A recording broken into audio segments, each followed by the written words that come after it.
बिलाल की तरफ से खामोशी। उसने बिलाल की प्रोफाइल चेक की।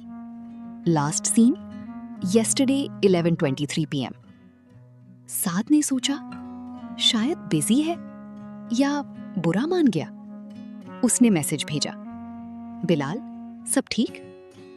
एक टिक, दो टिक नहीं, ब्लू टिक नहीं, मैसेज डिलीवर्ड लेकिन रीड नहीं। अजीब लगा, लेकिन साद ने ज्यादा नहीं सोचा। बिजी था ऑफिस में। तीसरा दिन 18 नवंबर। फिर खामोशी। अब साद को थोड़ी टेंशन होने लगी। बिलाल 2 साल से एक दिन भी मिस नहीं किया था और अब 3 दिन से कोई मैसेज ही नहीं। साद ने फोन किया, रिंग रिंग रिंग, कोई जवाब नहीं। फिर मैसेज भेजा, बिलाल कॉल बैक कर, कुछ जरूरत है क्या? कोई रिप्लाई नहीं। शाम को साद ने बिलाल के घर फोन किया, लैंडलाइन पे। बिलाल की माँ ने उठाया। अस्सलाम वालेकुम आंटी, मैं साद बोल रहा हूँ, बिलाल है? बिलाल की माँ की आवाज कांपती हुई, आंसुओं से भरी। बेटा, बिलाल हॉस्पिटल में है। साद का दिल बैठ गया। क्या? कब? क्या हुआ? बिलाल की माँ ने रोते हुए कहा, बेटा उसे कैंसर है, स्टेज 4। 3 दिन पहले आईसीयू में एडमिट किया है। साद के हाथ से फोन गिर गया। Cancer, stage 4, ICU. ये अल्फाज साद के दिमाग में घूमे। उसने एक बार भी नोटिस नहीं किया था। बिलाल बीमार था, शायद महीनों से, और साद उसके मैसेजेस इग्नोर कर रहा था। साद तुरंत हॉस्पिटल पहुंचा, आगा खान हॉस्पिटल, आईसीयू वार्ड। बाहर बिलाल की मां बैठी थी, रो रही थी। बिलाल का बाप चुपचाप खड़े थे, थके हुए, टूटे हुए। साद ने बिलाल की मां के पास जाकर कहा, आंटी मैं नहीं जानता था। बिलाल की मां ने आंसुओं से भरी आंखों से देखा। बेटा, बिलाल ने किसी को नहीं बताया। उसे पता था 6 महीने पहले से, लेकिन उसने छुपाया। साद ने कहा, 6 महीने और उसने मुझे कुछ नहीं कहा। बिलाल की मां ने कहा, बेटा वो कहता था किसी को परेशान नहीं करना, अपनी जिंदगी जीने देनी है सबको। साद को अपनी सारी इग्नोर्ड मैसेजेस याद आ गई। वो गुड मॉर्निंग फॉरवर्ड्स, वो जोक्स, वो मोटिवेशनल कोट्स, सब अब समझ आ रहा था। वो फॉरवर्ड्स बिलाल का तरीका था ये कहने का, मैं जिंदा हूं, मैं तुम्हें याद कर रहा हूं, मैं तुम्हारा दोस्त हूं, अभी भी। साद ने डॉक्टर से बात की। डॉक्टर ने कहा, स्टेज 4 लंग कैंसर है, स्प्रेड हो चुका है, ट्रीटमेंट चल रहा है, लेकिन चांसेस। साद समझ गया। डॉक्टर ने 5 मिनट के लिए अंदर जाने दिया। साद आईसीयू में गया। बेड पे बिलाल था, ऑक्सीजन मास्क लगा हुआ, ड्रिप्स लगी हुई, मॉनिटर्स बीप कर रहे थे। बिलाल का चेहरा पतला, कमजोर, उदास। लेकिन जब उसने साद को देखा, एक हल्की सी मुस्कुराहट। साद, भाई। साद के आंखों में आंसू आ गए। वो बिलाल के पास गया, उसका हाथ पकड़ा। बिलाल, तुझे इतनी प्रॉब्लम थी और तूने मुझे बताया नहीं? बिलाल ने धीरे से कहा, बताता तो तू परेशान हो जाता। तू बिजी है अपनी लाइफ में। मैं बस तुझे याद दिलाना चाहता था। कि मैं हूं। साद ने कहा, तेरी वो गुड मॉर्निंग मैसेजेस मैं इग्नोर करता था। मैं सोचता था इरिटेटिंग है, लेकिन वो तेरे। बिलाल ने मुस्कुराते हुए कहा, पता है मुझे ब्लू टिक नहीं लगता था, लेकिन मैं भेजता रहा क्योंकि अगर एक दिन भी नहीं भेजा तो लगा तुझे पता चल जाएगा कि कुछ गड़बड़ है। मैं बस नॉर्मल रहना चाहता था, तेरे लिए सब नॉर्मल। फॉरवर्ड्स मेरा तरीका था ये कहने का, आज भी मैं जिंदा हूं। साद टूट गया, बिलाल के हाथ पे सर रख दिया, रो पड़ा। बिलाल, मैं कितना बुरा दोस्त हूं, तूने इतना, और मैं। बिलाल ने कमजोर हाथ से साद के सर पे हाथ रखा। तू बेस्ट फ्रेंड है मेरा, बस अब थोड़ा टाइम साथ गुजार दे। फॉरवर्डिंग बंद कर दी मैंने, अब सीधा बात करेंगे। नर्स ने इशारा किया, टाइम खत्म। साद को बाहर आना पड़ा। बाहर आकर साद पार्किंग में खड़ा रहा। उसने अपना फोन निकाला, बिलाल की चैट खोली, ऊपर नीचे स्क्रॉल करता रहा।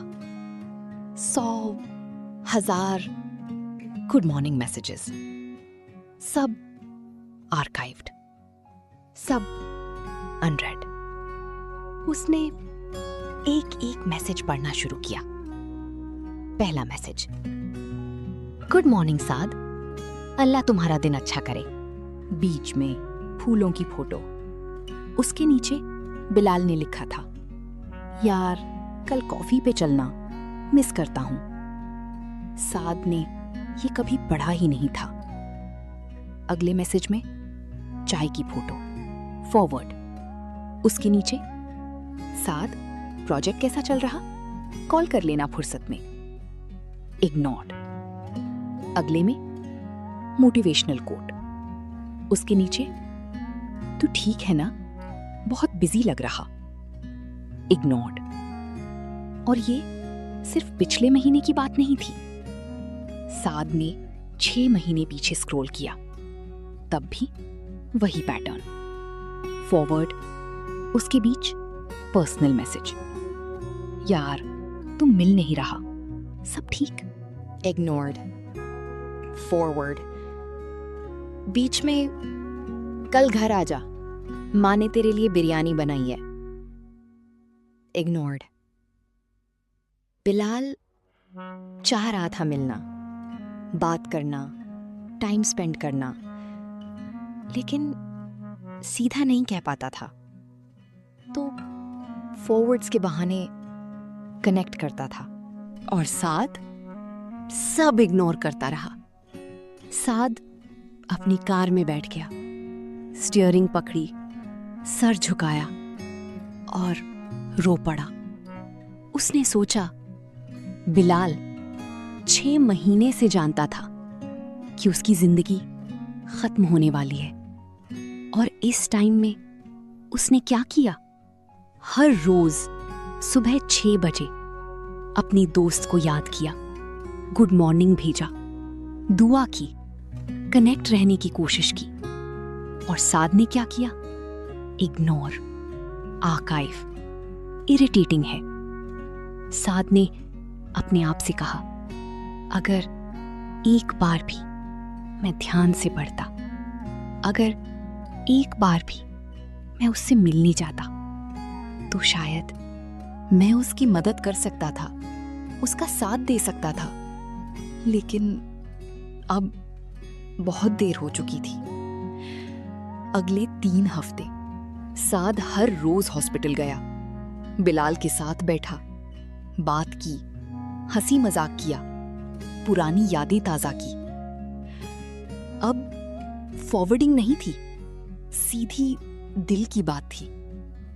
बिलाल ने अपनी जिंदगी की कहानियां सुनाई, साद ने अपनी गलतियां मानी। दोनों ने वो वक्त जो पहले जाया किया था, अब संभाल कर जिया। एक दिन बिलाल ने साद से कहा, साद, एक बात कहूं? साद ने कहा, हाँ भाई। बिलाल ने कहा, जब मैं नहीं रहूंगा तो एक काम करना। साद ने रोते हुए कहा, ऐसी बातें मत कर। बिलाल ने मुस्कुराते हुए कहा, नहीं यार, सुन, जब मैं नहीं रहूंगा तो जो लोग तुम्हें गुड मॉर्निंग भेजते हैं उन्हें इग्नोर मत करना, क्योंकि शायद वो भी मेरी जैसी बस तुमसे कनेक्ट रहना चाहती हैं। फॉरवर्डिंग अनोइंग लग सकती है, लेकिन उसके पीछे मोहब्बत होती है। साद ने बस बिलाल का हाथ पकड़ा और खामोश रहा। ये थी व्हाट्सएप पे गुड मॉर्निंग भेजने वाला दोस्त की कहानी। बिलाल 2 महीने बाद गुजर गया,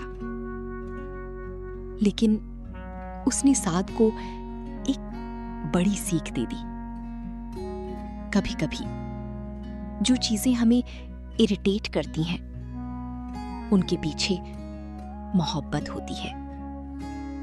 वो गुड मॉर्निंग फॉरवर्ड किसी का तरीका है ये कहने का, मैं तुम्हें याद कर रहा हूं। वो पुरानी जोक किसी की कोशिश है तुम्हें हंसाने की। वो मोटिवेशनल कोट किसी की दुआ है तुम्हारे लिए। हम बिजी होते हैं, हम मॉडर्न होते हैं, हम प्रैक्टिकल होते हैं, और हम ये भूल जाते हैं कि कुछ लोग सीधा नहीं कह पाते, मैं तुमसे मोहब्बत करता हूं, तो वो फॉरवर्ड्स भेजते हैं। आज घर जाकर अपनी व्हाट्सएप चैट चेक करें। वो दोस्त जो इरिटेटिंग फॉरवर्ड्स भेजता है, उसे एक मैसेज भेजें, थैंक यू, मैं समझता हूं, मैं याद करता हूं तुम्हें। क्योंकि कल शायद वो मैसेज बंद हो जाए और फिर सिर्फ नदामत रहे। बिलाल ने साद को सिखा दिया कि फॉरवर्ड्स स्पैम नहीं होते, वो किसी की मोहब्बत की निशानी होते हैं। अल्लाह उन सबको जज़ा दे जो अपने दोस्तों को याद रखते हैं, चाहे फॉरवर्डिंग ही क्यों ना हो। ये थी जिंदगी की छोटी बातें सीरीज का एपिसोड 3। अगर आपको ये कहानी पसंद आई तो प्लीज लाइक बटन दबाएं, कमेंट में बताएं क्या आपके पास भी कोई ऐसा दोस्त है। शेयर करें उस दोस्त के साथ जो फॉरवर्ड्स भेजता है। सब्सक्राइब करें अगली कहानियों के लिए।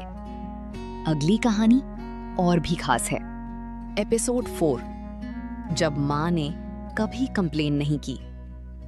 वो माँ जो जिंदगी भर सब कुछ देती रही, लेकिन कभी एक लफ्ज भी शिकायत का नहीं किया, जब तक एक दिन बेटे को पता चला वो सब कुछ।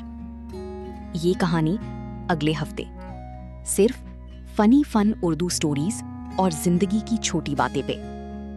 याद रहे, ये दोनों चैनल्स आपके लिए हर हफ्ते नई कहानियां लाते हैं।